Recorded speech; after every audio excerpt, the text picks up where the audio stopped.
ketika membayar zakat dimasukkan sebagai rukun Islam yang ketiga.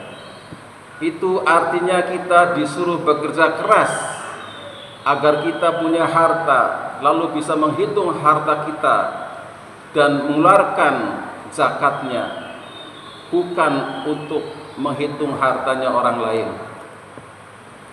Ketika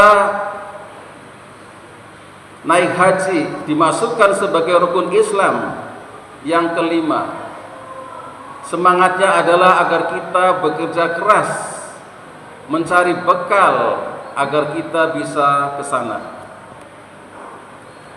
Ketika Allah menuliskan anjuran perintah untuk bersedekah di banyak ayat, bahkan orang mati pun bercita-cita kalau hidup kembali ingin bersedekah. Artinya adalah agar kita itu bersemangat dalam bekerja untuk mencari harta sehingga kita bisa berbagi bersama, bukan untuk melihat orang lain bersedekah. Ketika Al-Quran mengatakan dengan rinci, menjelaskan dengan rinci di banyak ayat tentang hukum waris, itu artinya adalah kita disuruh bekerja keras agar kita punya harta, sehingga kita bisa mewariskan harta kita kepada anak cucu kita, bukan untuk menghitung warisan orang lain. Bahkan Allah Subhanahu wa Ta'ala mengingatkan kita semuanya agar kita hendaknya takut meninggalkan generasi yang lemah ekonominya. وَلْيَخْشَ الَّذِينَ لَا تَرَكُوا مِنْ خَلْفِهِمْ ذُرِّيَّةً ضِعَافًا خَافُوا عَلَيْهِمْ فَلْيَتَّقُوا اللَّهَ وَلْيَقُولُوا قَوْلًا سَدِيدًا. Hendaklah takut kepada Allah orang-orang yang khawatir meninggalkan anak cucunya, generasi di belakangnya, anak-anak yang lemah secara ekonomi. Oleh karena itu bertakwalah dan katakan dengan perkataan yang benar. Jamaah yang dirahmati Allah, Nabi kita pun demikian melaksanakan perintah ini, menjalankan apa yang ditulis di dalam Al-Quran dengan bekerja keras. Qul ya qaumi a'malu ala makanatikum inni 'amil. Katakan, wahai umatku, bekerjalah semaksimal mungkin, aku pun berbuat demikian, kata Nabi. Buktinya apa kalau Nabi itu bekerja keras? Buktinya ketika beliau menikahi Siti Khadijah, mas kawinnya adalah 20 onta betina muda.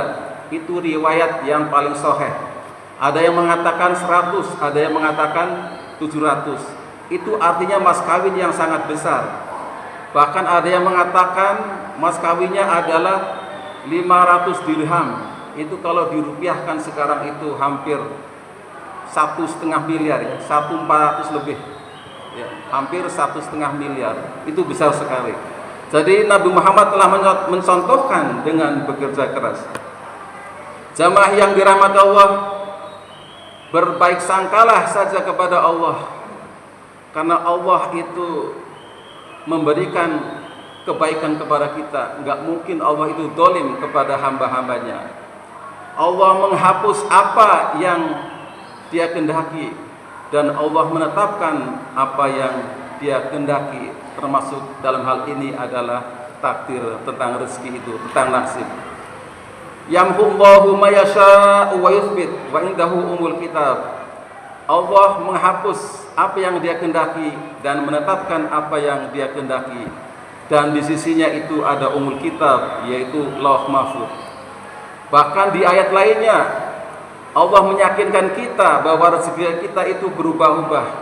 Rezeki kita itu bisa luas dan bisa sempit, selalu dinamis, tergantung kepada kita. Wallahu yabsutu rizqa liman yasha'u wa yaqdir. Allah lah yang melapangkan rezeki dan menyempitkan rezeki kepada hambanya yang Dia kehendaki. Jamaah yang dirahmati Allah, di ayat yang lainnya dikatakan, wa alaysa lil insani illa ma sa'a. Tidak ada seorang pun yang memperoleh kecuali apa yang dia usahakannya. Artinya kita harus bersemangat bekerja. Oleh karena itu, jamaah yang dirahmati Allah, pada khutbah kali ini saya ingin menyampaikan, khotib ingin menyampaikan resep hidup sukses di dunia dan hidup sukses di akhirat sesuai dengan referensi Al-Quran.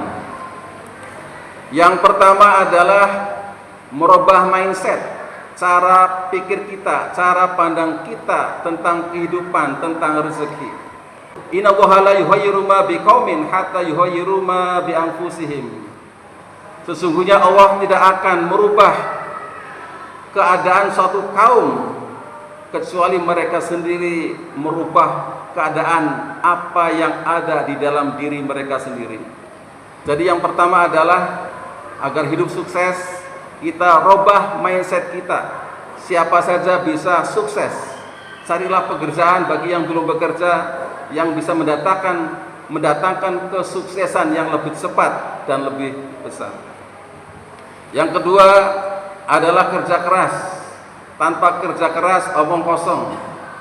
Sebagaimana dicontohkan oleh Rasulullah bahwa beliau pun bekerja keras. Man kana yuridul hayata dunya wa zinataha nuwaffi ilaihi ma'malahum fiha wa hum fiha la yubkhasun. Barang siapa yang menghendaki kehidupan dunia beserta perhiasannya, niscaya Allah akan membalas pekerjaan mereka di dunia dengan sempurna dan mereka tidak akan dirugikan. Yang ketiga adalah membaca Al-Quran.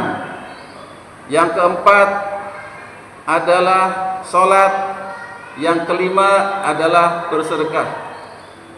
Innal ladzina yasluna kitaballahi wa aqamus sholata wa anfaqu mimma razaqnahum sirran wa alaniyah yarjuna tijaratan lan tabur. Orang-orang yang selalu membaca kitab Allah yaitu Al-Quran, yang selalu mendirikan sholat dan selalu menginfakkan, mensedekahkan harta yang Allah berikan kepada mereka sebagiannya, maka mereka adalah orang-orang yang mengharap perdagangan yang tidak akan rugi. Jadi kalau sekarang di antara kita sudah punya toko, sudah punya bengkel, sudah punya lapak dan sebagainya, tingkatkanlah, lanjutkan dengan membaca Al-Quran, dengan sholat, dan dengan bersedekah. Karena bersedekah itu akan melipat gandakan selain pahala juga harta kita, bahkan kenikmatan hidup kita. Apalagi orang-orang yang suka sakit, sedekah juga bisa mengobati penyakit. Jamaah yang dirahmati Allah, yang keenam adalah selalu minta ampun kepada Allah. Dan yang ketujuh adalah bertobat kepadanya. Wanistaghfiru rabbakum tsumma tubu ilaihi yumatikum matan hasanan ila ajalin musamma. Hendaklah kalian memohon ampun kepada Tuhanmu dan bertobatlah kepadanya. Niscaya Allah akan memberikan kehidupan di dunia ini terus menerus, kehidupan yang baik sampai kita meninggal.